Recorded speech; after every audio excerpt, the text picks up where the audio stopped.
Sean. Marco.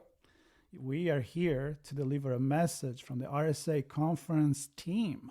It's an important message from our friends. RSA Conference 2025, just around the corner, where insights drive action, solutions emerge, and community connections spark innovation. You'll be there. I'll be there. We invite everybody else to be there April 28th through May 1st.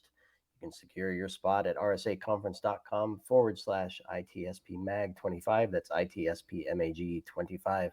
See you all there. I'll be there. See you there.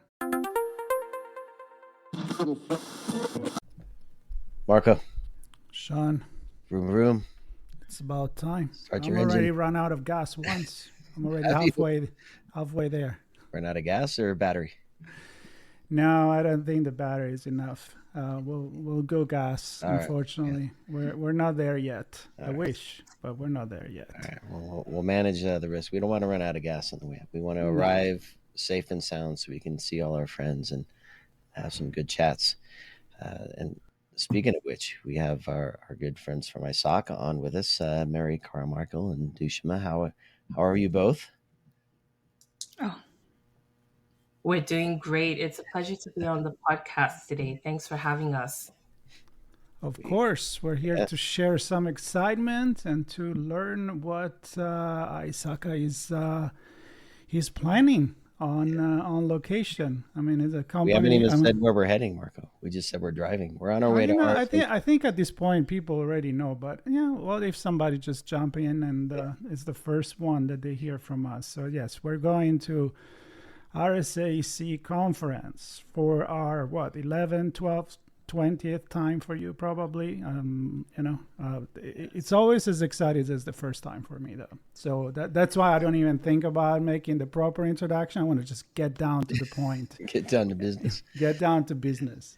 Well, this year I have to say there's a lot of excitement around the conference, which it's hard to say that there isn't every year, but there seems to be a little extra something going on this year, and certainly around the community as well. And the venue's expanded, and I think there'll be many more people joining us this year. Mary and Dooshima, maybe before we get into what ISACA will be doing, where your booth is, what you'll be talking about, who you hope to meet, all that stuff, maybe just a quick few words about your role with the organization and what you're up to, and maybe we'll start with you. Oh, hi. Greetings from Vancouver, Canada. So my role with the ISACA, I am Mary Carmichael, but I'm the president of the ISACA Vancouver, Canada chapter.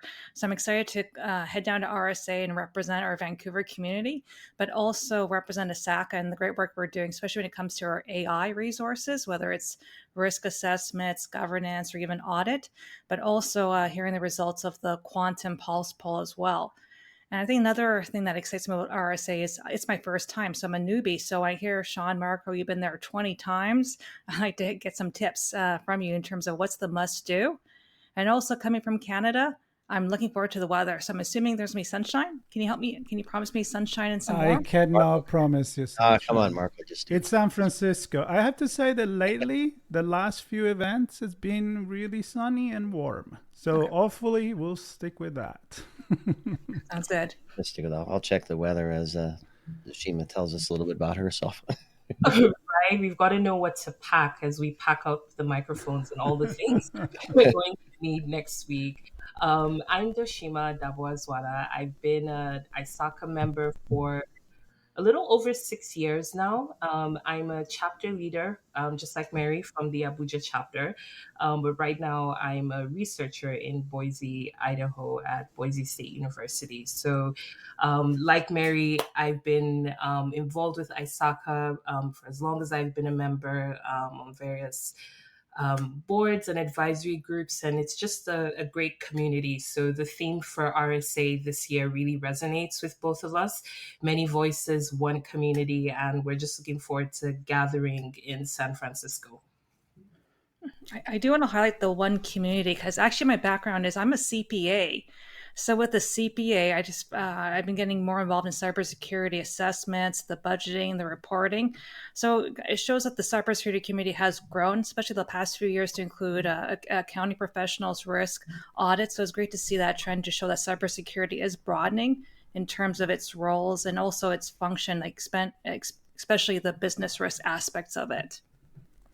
Well, it's expanding, and also it's getting even more complex, like if it wasn't already, right? I mean, Mary, you started your introduction with AI and quantum, which is already a mouthful, but I'm expecting let's to mix hear those together too. Why not? exactly. We could actually mix the two together, and then it gets really scary. But I'm expecting actually those to be like two very, very relevant topics this year. Not that AI already wasn't, but I think we're to a different level. I mean, 1 year in AI, it's a long way to go and to get into people's mind and hopefully into strategy for cybersecurity. So you actually are presenting at RSAC Conference as well. So what will we be talking about? Oh, yes, we're going to be talking about AI, so third-party AI. And I think what triggered this session was a number of companies are choosing to procure AI solutions. So when you procure, part of that is what's your security and privacy requirements? What's the vendor's background in terms of its own AI lifecycle development? And also the LLM, like how is the data being stored? Is it our data being used to train that model? So I just found the past 2 years, especially with ChatGPT and the expansion of LLMs, now this capability is now being embedded into these third-party solutions that companies want to buy. But part of that is you have to do the due diligence. So the question is, so with that process is like, what questions do we ask to support companies in procuring these solutions and also making sure there's due diligence afterwards, even when you deploy the solutions and monitoring its performance? And Dooshima, what in connection to the presentation that you're giving together, what are some of the things on top of mind for ISACA members around AI and more specifically the third party risk that comes with it? What drives them to come together as a community, and what answers are they seeking from you that you hope to share with them during your session? Well, our session is going to cover a lot of the questions that ISACA members have had over the last year as AI sort of takes over the conversation in our space. Most importantly for ISACA, we have a lot of tools and resources that we're going to be talking about. We're also going to be sharing with the community at our booth. We've got some upcoming certifications that touch on AI audit, AI security management. We've got some polls, we've sent out some questions in our community and got some interesting feedback. So we're going to have some results from those polls being released as well. And this has been inserted, let's say, into your certification programs. And so when I think about AI, that there's more questions than answers in my head, and I think a lot of people had, not only for the third party, but in general. How is received and how easy it is to, train on something that is so still up in the air, right? So I don't know if it doesn't make sense as a question, Mary. Oh, it makes sense. I think part of that is ISACA has its fundamentals courses. So just even what is AI 101? And AI is really a broad set of technologies. So like natural language processing, predictive analytics, robotics, even agentic AI. Just so starting with the fundamentals, like what is AI? What are the different types of technologies? What's the applications in terms of the business case? And then when you're looking at deploying those technologies, kind of goes back to a framework. And ISACA provides a nice framework. Like, what is your business strategy? What do you hope to achieve? And then what's the governance model to make sure that the use case and the technology you pick is actually delivering the results? And I think within the ISACA community, there's lots of discussion, is AI overhyped? So are we in a hype cycle?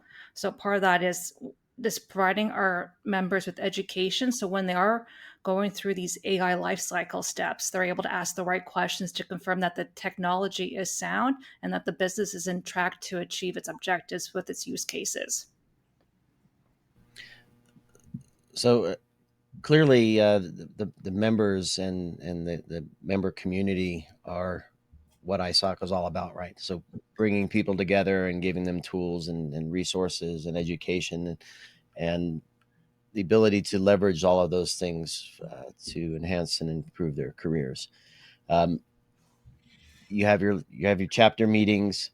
RSA comes together. It's a chance to bring multiple chapters and multiple community members together to have conversations that you might hear different things from different parts of the country, different countries, Canada, US, wherever else the teams are coming from.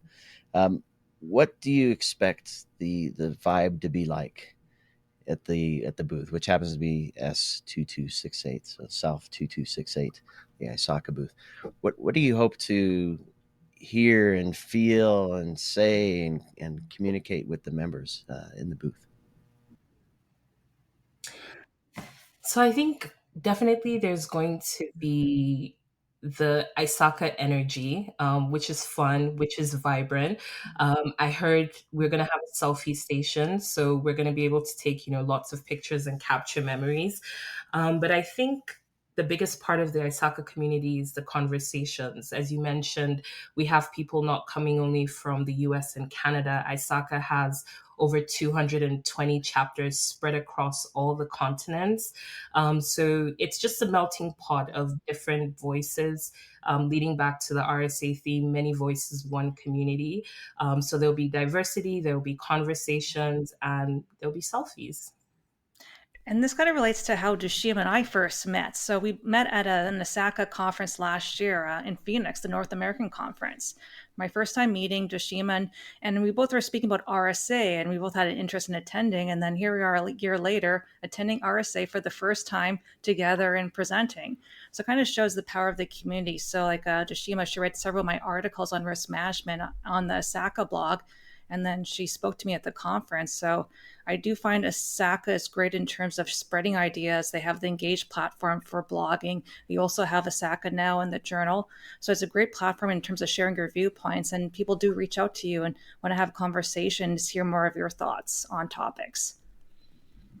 That's really cool. And I have to agree. I mean, going to San Francisco at RSAC Conference is really like going into some kind of different dimension where you do run into so many people from different part of the world. So it's really, really cool. Compare with other conferences that are really a little bit more localized. But I think that's the beauty of it. So do you feel, Dooshima, that when you talk to different people from other part of the world, different people from different part of the world, are they worried about AI in some kind of a different way than maybe in other part of the world, or is very unified, the feeling about AI and cybersecurity? Oh, I think it's very diversified depending on where you're having, the conversation.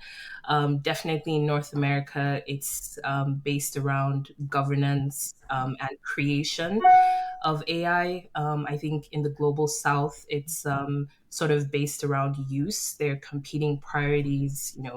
Businesses have competing financial priorities. So investing in AI, certain AI tools is not practical.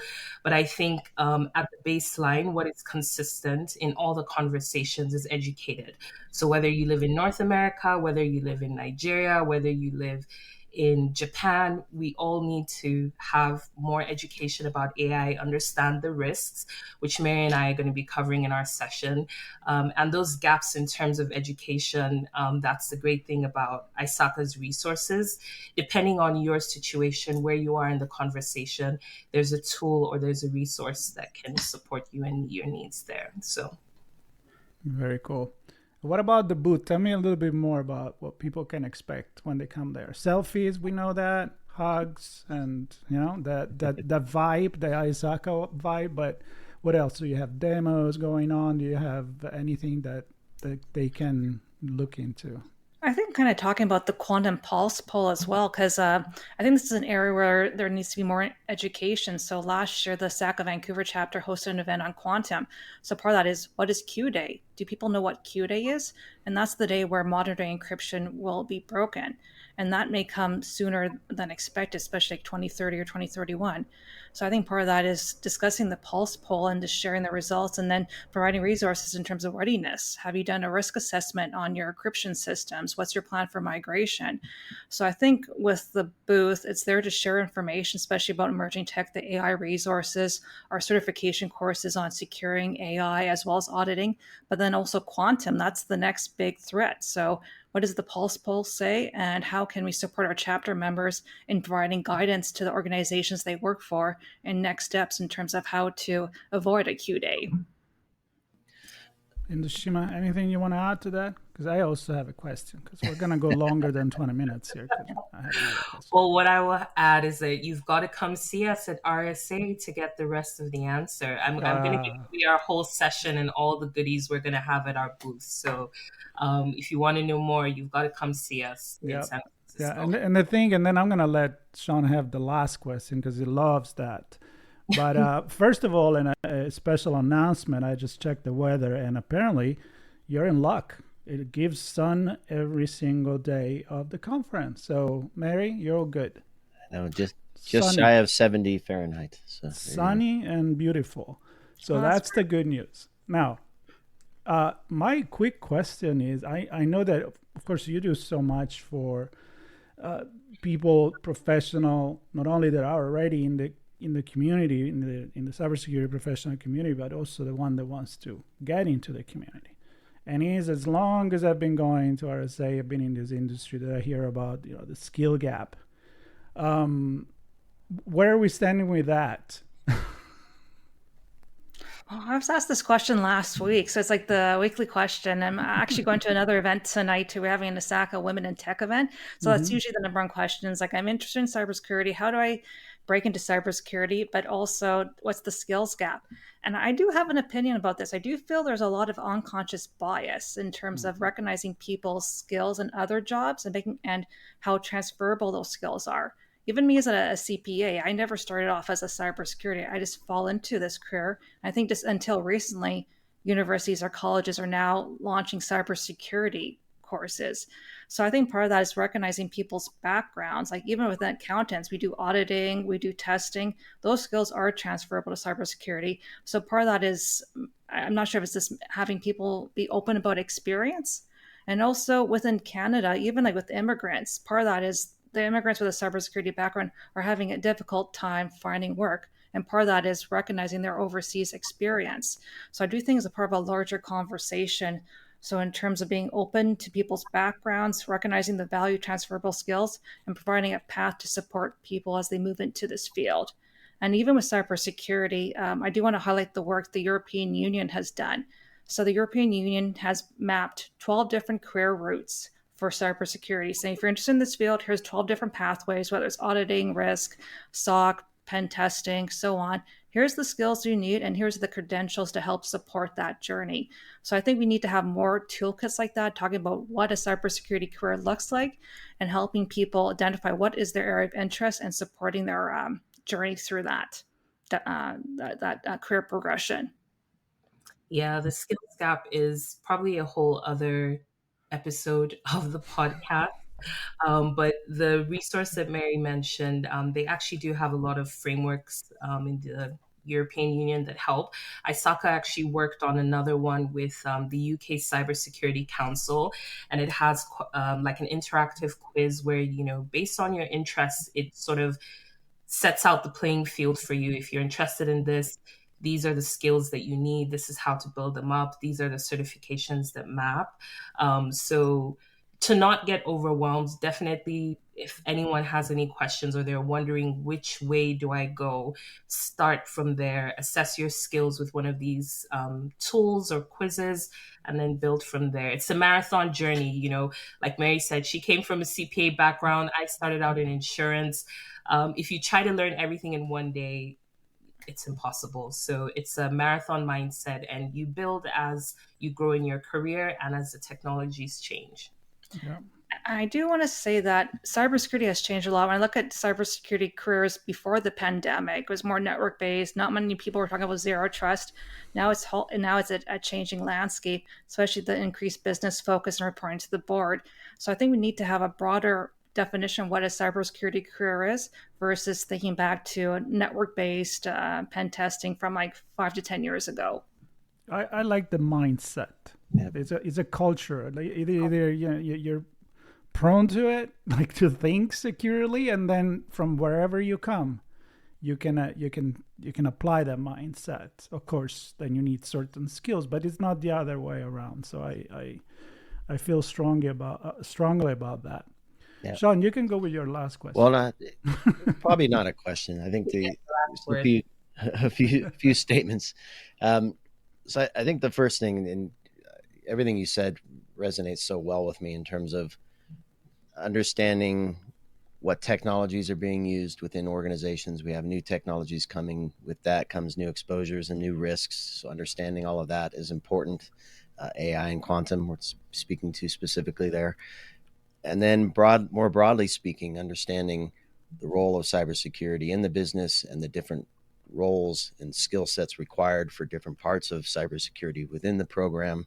And knowing that all of that is fluid, right? So, and depending on where you are in your journey, you might have different needs for training and new skill sets and certifications to help you move along, or perhaps even just enter if you're looking to enter the space. So I'm excited for all that ISACA does and the community that you pull together in different parts of the world, and the opportunity to have many of those folks come together at RSAC Conference here and to visit your booth S2268. And the other thing I want to note as we wrap here is this isn't the last conversation.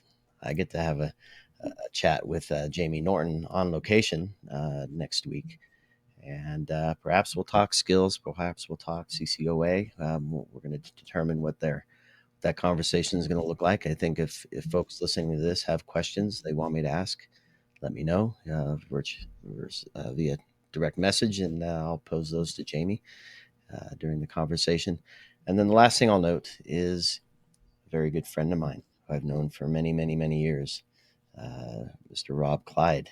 He and I will have a chat, and Marco too as well, post-event, to kind of get a recap of what you heard, what you saw, where things are headed, and where ISACA can help continue to prepare us for the future of cybersecurity roles and programs. So that's all I have to say. No questions. I'm grateful that the two of you spent this time with us and gave us insights into what you're talking about, what the booth will have, and what the community can expect from their fellow ISACA members. Thank you for having us. And we look forward to seeing you in San Francisco, seeing you at our booth, and hopefully seeing you at our presentation, right, Mary? We're speaking on Thursday the 1st at 8 a.m. But I don't think we have a room number yet. But once we do, we will share and let you know. So follow us on LinkedIn and everywhere. ISACA's on every platform. So. Yeah. Yep, stay tuned because ISACA has a page now on ITSP Magazine, so we'll keep it updated. And excited to see you there. Excited to have many more conversations on location. And for those that can't make it to San Francisco, unlike us, they can follow us with all the other recording that we will publish from there. And like Sean said, after the event. So subscribe. Come with us to San Francisco, even if you're not going to be there in person, virtually. You can drive in the car with us. I don't think we'll get a ticket if there is a few thousands people in the car. I hope virtually. You have space for all your listeners. Does San Francisco still have the robotic taxis? They do. Okay. So yeah, Dooshima, let's do the robotic taxi. Yes, we have to. It's an adventure. Taxi. Get the app, and there'll be probably a lot of competition there because everybody wants to try it. But if you're lucky, you'll get one of those as well. Sounds good. So that's it. We'll see you there very soon. Yeah. Thank you both. Tuned. Thanks everybody for listening and watching. Bye. Thank you. Bye. Bye. Thank you. This is a special announcement. We are heading to RSAC Conference in San Francisco for our 11th years of coverage, April 28, May 1st. And as always, we're bringing you keynotes, conversations with organizers, speakers, industry leaders, plus the latest insights from the world of cybersecurity. And we'll reconnect with old friends, meet new ones, and of course, we want you and your company to join us. We have a few spots left for full sponsorship and our on-location briefings. You can book yours now at itspmagazine.com/RSAC. We're going. And you're coming with us.